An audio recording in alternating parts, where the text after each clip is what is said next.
देखिए थोड़ा कट गया था। उत्तर का विशाल मैदान, यानी कि उत्तर का विशाल मैदान 7 लाख वर्ग किलोमीटर में फैला है। इसका निर्माण प्लीस्टोसीन काल में हिमालय व प्रायद्वीपीय भारत से आने वाली नदी के अपरदन के कारण हुआ। औसत लंबाई हो जाएगा 300 किलोमीटर और औसत ऊंचाई 200 मीटर हो जाएगा। अधिकतम ऊंचाई 291 मीटर है। ठीक है, उसके बाद हो जाएगा औसत औसत औसत गहराई। ठीक है, इसका औसत गहराई हो जाएगा। इसका औसत गहराई 1000 से 2000 मीटर हो जाएगा। ठीक है, और औसत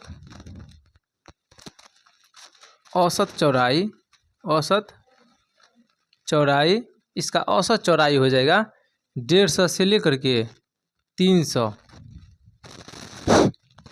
से 300 मीटर किलोमीटर। ठीक, उत्तर का विशाल मैदान की औसत चौड़ाई हो जाएगा 150 से 300 किलोमीटर हो जाएगा। ठीक है, उसके बाद हो जाएगा 150 से 300 किलोमीटर, यानी कि उत्तर का देखिए ये हो जाएगा आपको, ये जगह काराकोरम, ट्रांस हिमालय में काराकोरम। उसके बाद लद्दाख हो जाएगा, लद्दाख। ये हो जाएगा जास्कर। ये हो जाएगा कैलाश पर्वत, कैलाश। मानसरोवर झील, ये मानसरोवर झील है, मानसरोवर। ठीक है, उसके बाद ये जगह महान हिमालय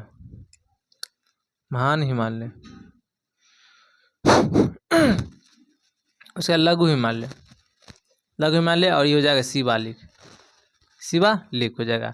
उसके बाद उत्तर का विशाल मैदान आता है। ठीक है, इसके बारे में पढ़ाए हैं, यानी कि उत्तर का विशाल मैदान ये एरिया है, यहाँ पर राजस्थान हो जाएगा।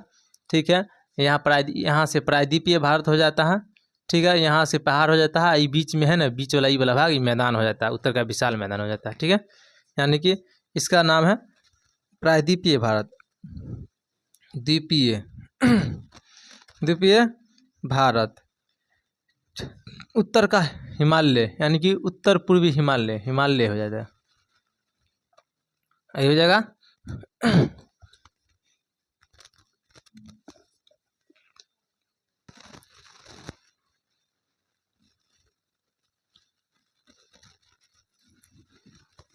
ठीक है, ये उत्तर का हिमालय हो जाएगा,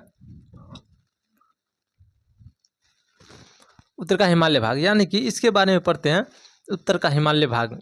ठीक, उत्तर का हिमालय पढ़ लिए हैं, उत्तरी मैदान के बारे में। ठीक है, यहाँ 7 लाख वर्ग किलोमीटर में फैला है। ये जो 7 लाख वर्ग किलोमीटर में फैला है, इसका निर्माण प्लीस्टोसीन काल में यहाँ हिमालय और प्रायद्वीपीय भारत से आने वाली नदियों के अपरदन के कारण हुआ है। ठीक है, उसकी औसत लंबाई 3200 किलोमीटर है, लंबाई हो जाएगा। औसत ऊंचाई हो जाएगा 200 मीटर और अधिकतम ऊंचाई 291 मीटर। औसत गहराई 1000 से लेकर 2000 मीटर हो जाएगा। औसत चौड़ाई हो जाएगा 150 से 300 किलोमीटर हो जाएगा। ठीक है, इसके बारे में ग्राफ में समझते हैं। देखिए उत्तर का विशाल मैदान के बारे में ग्राफ समझते हैं। देखिए ये हो जाएगा आपको हिमालय भाग, ये हो जाएगा पठारी भाग। ठीक है, उसके बाद हो जाएगा ये मैदानी भाग हो जाएगा। ठीक, देखिए ये हो जाएगा हिमालय, इसको हिमालय हो जाएगा। ठीक है, और प्रायद्वीपीय भारत हो जाएगा, ये द्वीपीय भारत, ये हो जाएगा मैदान। ठीक है, यहाँ से नदी, यानी कि ये अपरदन है ना, यानी कि प्लीस्टोसीन काल में हिमालय और प्रायद्वीपीय भारत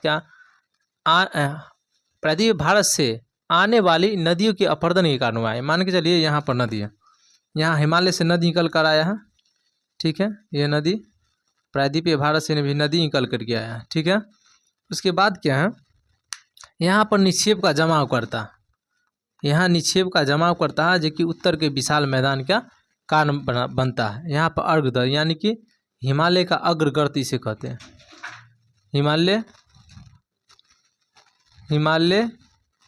का अग्रगर्त, हिमालय का अग्रगर्त हो जाएगा। ठीक है,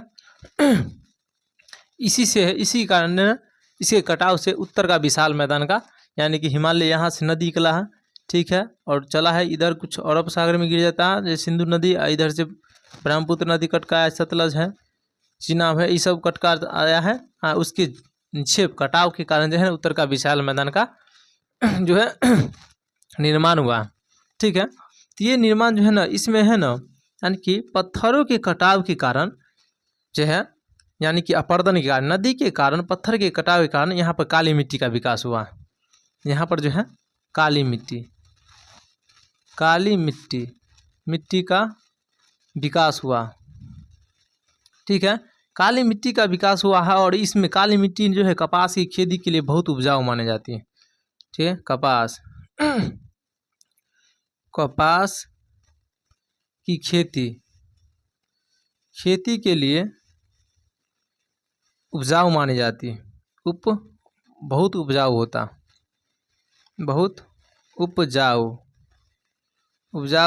होता, ठीक है। उत्तर के विशाल मैदान के बारे में पढ़ लिए, ठीक है, यानी कि ये हिमालय है और प्रायद्वीपीय भारत है। हिमालय है, प्रायद्वीपीय भारत, यानी कि जो नदी के कटाव के कारण हिमालय से उधर से काली मिट्टी का कटाव, यानी कि पर्वत का कटाव के कारण काली मिट्टी का निर्माण होता है, और उसमें कपास की खेती बहुत अच्छी मात्रा में होता है, और इधर से प्रायद्वीपीय भारत से भी कटाव होता है, जिस कारण उत्तर के विशाल मैदान का निर्माण होता है। कटेगा उसको बेसिन होगा, मैदान का निर्माण करेगा, उसी में जो है कपास की खेती के लिए बहुत अच्छी मानी जाती है, ठीक है। उसके बाद टॉपिक एक बार, ठीक है, यानी कि अधिकतम ऊंचाई के बारे में पढ़ते हैं। जैसे कि प्रायद्वीपीय भारत उत्तर का विशाल मैदान में अधिकतम ऊंचाई कौन है? ये औसत ऊंचाई तो 200 मीटर है, मगर अधिकतम ऊंचाई कौन सा क्षेत्र है? देखते हैं औसत ऊंचाई के बारे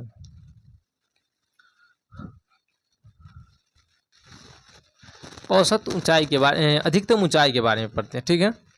अधिकतम ऊंचाई कैसे इसे देखते हैं, यानी कि राजस्थान है, यहाँ पर राजस्थान है, यहाँ पर ऐसे एरिया ऐसे है, ठीक है, ऐसे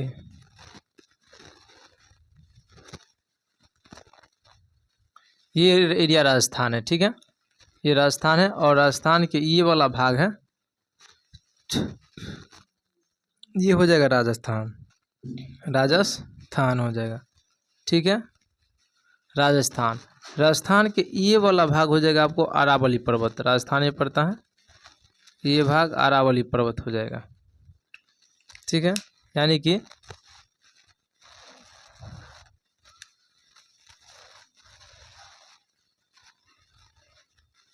ये भाग अरावली पर्वत हो जाएगा, अरावली पर्वत, ये अरावली पर्वत हो जाएगा, ठीक है। ये हो थार मरुस्थल, राजस्थान के पश्चिम में है,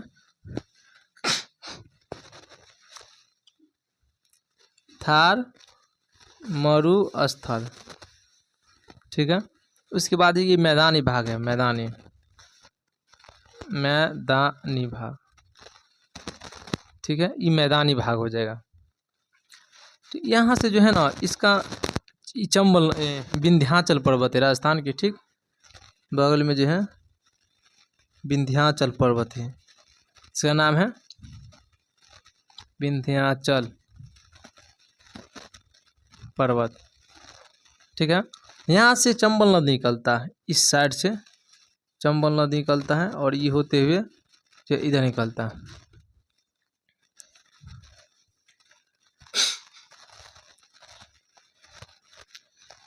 ये चंबल नदी है, ठीक है, यानी कि इसका नाम चंबल नदी है,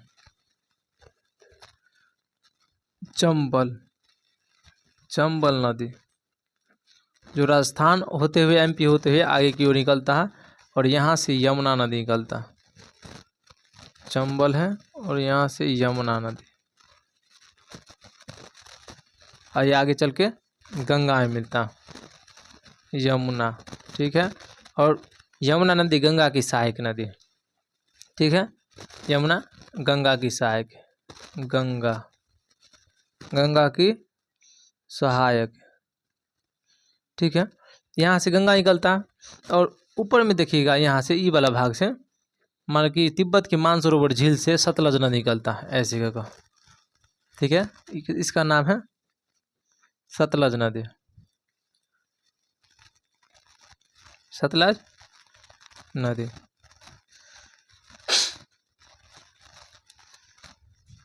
इसका नाम है सतलज नदी, ठीक है। और यहाँ से एक पर्वत है, ठीक है, कालका की पहाड़ी, यहाँ से घग्गर नदी निकलता है। ये घग्गर नदी जो है राजस्थान के थोड़ा सा करते हुए आगे की ओर बहता है, ठीक है। ये घग्गर नदी, इसका नाम है घग्गर, घग्गर नदी, ठीक है। और सतलज नदी और घग्गर नदी के बीच के मैदानी को, यानी दोनों नदी है, नदी के बीच में बेसिन है, बेसिन क्षेत्र का निर्माण करेगा, भूमि का निर्माण करेगा, यहाँ मालवा के मैदान कहते हैं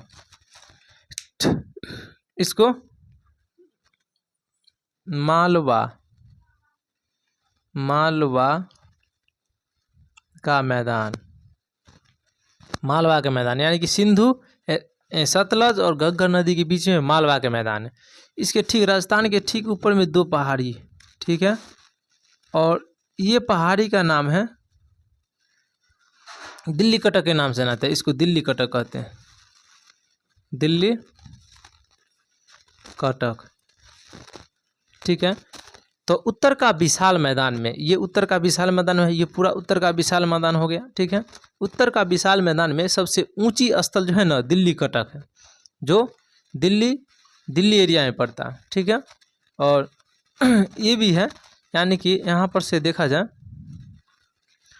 ठीक है, यहाँ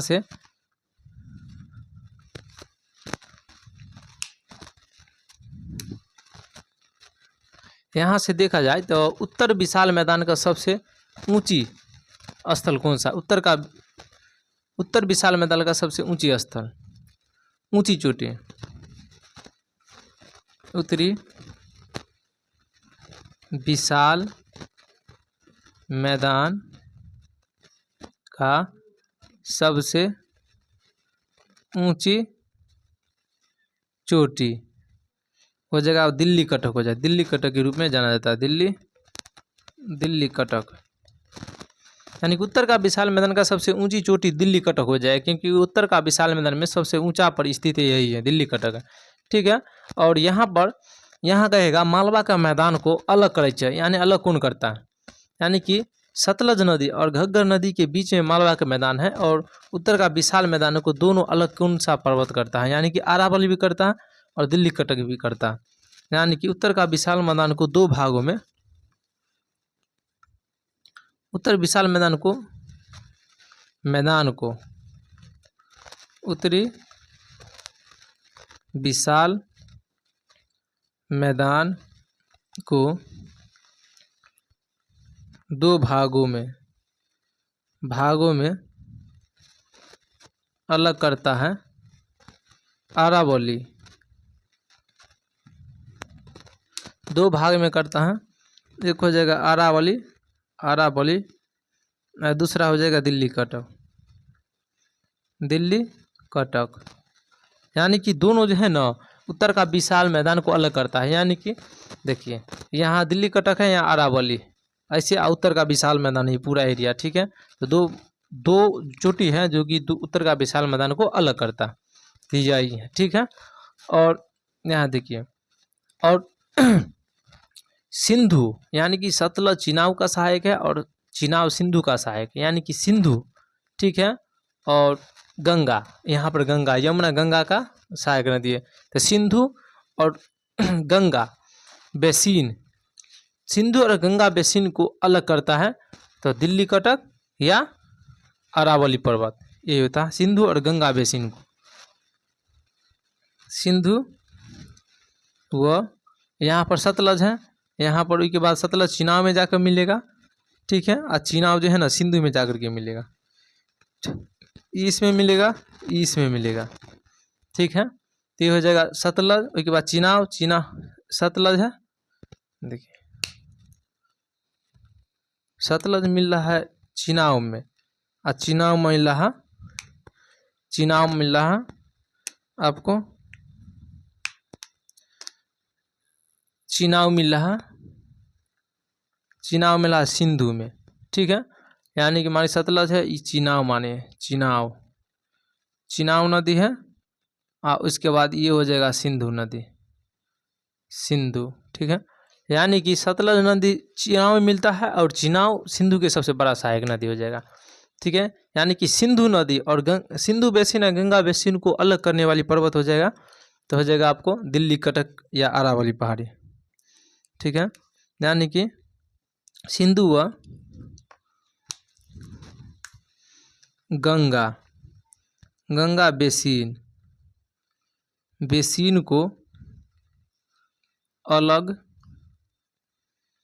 करने वाली पर्वत, ये हो जाएगा आपको अलग करने वाली पर्वत हो जाएगा आपको, ये एक हो जाएगा आपको कौन, दिल्ली कटक, दिल्ली कटक और राजस्थान अरावली पहाड़ी जो राजस्थान में है, अरावली की पहाड़ी, ये अलग करता है, ठीक है। यानी कि अरावली पहाड़ी अलग करता है। यहाँ विंध्य पर्वत है, ये चंबल नदी, देखिए यहाँ पर फिर से एक बार रिकॉल कर लेते हैं। देखिए उत्तर का विशाल मैदान, इसके बारे में पढ़ रहे हैं, ठीक है। यानी कि भारत को जो है ना कई भागों में बांटा गया था। जैसे उत्तर का विशाल, उत्तर पर्वतीय प्रदेश ये हो जाएगा, उत्तर का विशाल मैदान ये हो जाएगा, ठीक है। उसके बाद है प्रायद्वीपीय भारत ये हो जाएगा, तटीय मैदान ये हो जाएगा, मरुस्थलीय राजस्थान के पश्चिमी भाग ये वाला मरुस्थलीय ये हो जाएगा, ठीक है। इस सब के रूप में बांटा गया था, तो अब ये पढ़ लिए हैं। और उत्तर का विशाल मैदान के बारे में पढ़ना है, ठीक है। तो उत्तर का विशाल मैदान में क्या कहता है, ये 7 लाख वर्ग किलोमीटर में फैला हुआ है, ठीक है। इसका निर्माण प्लीस्टोसीन काल में हिमालय और प्रायद्वीपीय भारत से आने वाली नदियों का अपरदन के कारण हुआ है। यहाँ देखिए हिमालय नदी है, प्रायद्वीपीय नदी और मैदानी, हिमालय से आने वाली नदी और प्रायद्वीपीय भारत से आने वाली नदी, ये दोनों का निक्षेप होता है अग्रगर्त में, इसे कहते हैं हिमालय का अग्रगर्त, और यही मैदान का निर्माण करता है, ठीक है। और औसत लंबाई 3200 किलोमीटर हो जाएगा, इसकी औसत लंबाई 3200 किलोमीटर मैदान का, उत्तरी मैदान का इसका, ठीक है। और औसत ऊंचाई 200 मीटर हो जाएगा ऊंचाई में, अधिकतम ऊंचाई 291 मीटर है। 291 मीटर के बारे में पढ़ा दी, कहाँ पर है, दिल्ली कटक, ठीक है। उत्तर का विशाल मैदान में सबसे ऊंची कटक है, मतलब कि ऊंचाई स्थल है यह पर्वत है, दिल्ली कटक है, ठीक है। अधिकतम ऊंचाई 291 है और औसत गहराई 1000 से 2000 मीटर है, ठीक है। और औसत चौड़ाई 150 से 300 किलोमीटर है, ठीक है। अधिकतम ऊंचाई में बता दिए हैं, ये विंध्य पर्वत है। यहाँ से चंबल नदी राजस्थान एमपी होते हुए आगे निकलता है, और यहाँ से यमुना नदी चंबल में मिलता है और आगे गंगा का सहायक हो जाता है, ठीक है। और यमुना नदी, ठीक है, यहाँ पे मिलता है। इसके बाद ये राजस्थान का मैदानी भाग हो जाएगा, ये अरावली पर्वत हो जाएगा राजस्थान के बीचों बीच, और थार मरुस्थल पश्चिम में, यहाँ पर बालू थार मरुस्थल है। यहाँ से है ना कालका की पहाड़ी से घग्गर नदी बहता है, राजस्थान की टच होती है आगे निकलता है, और सतलज नदी मानसरोवर झील से निकलता है, ये मानसरोवर झील है, यहाँ से आगे निकला है। और यहाँ पर जो है ना मैदान का निर्माण किया, यानी सतलज और घग्गर के बीच में मालवा का मैदान है, मैदान का निर्माण किया, ठीक है। और सतलज नदी चिनाव की सहायक है, और चिनाव जो है सिंधु में जाकर मिल जाता है। तो सिंधु बेसिन और गंगा बेसिन, यानी कि यमुना और चंबल गंगा में मिलता है, चंबल नदी यमुना में, यमुना गंगा में, ठीक है। यानी कि चंबल यमुना की सहायक है, यमुना गंगा की सहायक है। तो सिंधु बेसिन से गंगा बेसिन के बीच में जो है ना बेसिन का निर्माण करता है। हाँ, सिंधु बेसिन और गंगा बेसिन के 2 भागों में बांटता है, तो दिल्ली कटक और अरावली पहाड़ी देख लीजिए, वही बारे में बताती हैं। उत्तरी विशाल मैदान का सबसे ऊंची चोटी दिल्ली कटक है। उत्तर विशाल मैदान में 2 भागों में अरावली करता है, अरावली और दिल्ली कटक। सिंधु व गंगा मैदान को अलग करने वाली पर्वत दिल्ली कटक और अरावली पहाड़ी, ठीक है। और कपास, यहाँ पर बोले हैं कि काली मिट्टी का निर्माण कैसे हुआ, यानी कि जो हिमालय नदियाँ जो पहाड़ पठार को कंकर पत्थर को काटते हुए जब नीचे आता है, निक्षेप करता है, तो वहाँ पर काली मिट्टी का निर्माण होता है, ठीक है। काली मिट्टी के निर्माण होता है, और वहाँ पर कपास की खेती के लिए बहुत उपयुक्त मानी जाती है, क्योंकि वहाँ में जो है पानी धारण करने की क्षमता अधिक होता है। यानी काली मिट्टी में काली मिट्टी, मिट्टी में पानी धारण करने की क्षमता अधिक होती है, अधिक होती है। इसके लिए कपास की खेती उपयुक्त होता है उसमें, ठीक है। कपास की खेती उपयुक्त है, उपयुक्त है, उपयुक्त है। और उत्तर का विशाल मैदान जो है ना, हरियाणा, पंजाब और कुछ दिल्ली एरिया में पड़ जाता है, और राजस्थान के कुछ एरिया में पड़ जाता है, वो सब एरिया में आता है, ठीक है। यानी कि उत्तर का विशाल मैदान है ना, अधिक उपजाऊ मिट्टी का जरूर, जहाँ पर नदियाँ बहेगा वहाँ पर जरूर मिट्टी का निर्माण करेगा। यानी कि उत्तर का विशाल मैदान अधिक उपजाऊ मिट्टी, उत्तर, उत्तर का विशाल मैदान, मैदान अधिक उपजाऊ, उपजाऊ मिट्टी है। ह्यूमस अधिक मात्रा में पाया जाता है उसमें, ह्यूमस अधिक मात्रा में पाया जाता है, ठीक है। कि कटाव करके बहा करके लाया गया मिट्टी होता, ठीक। इतना पढ़ लें, नेक्स्ट क्लास कर। थैंक्स।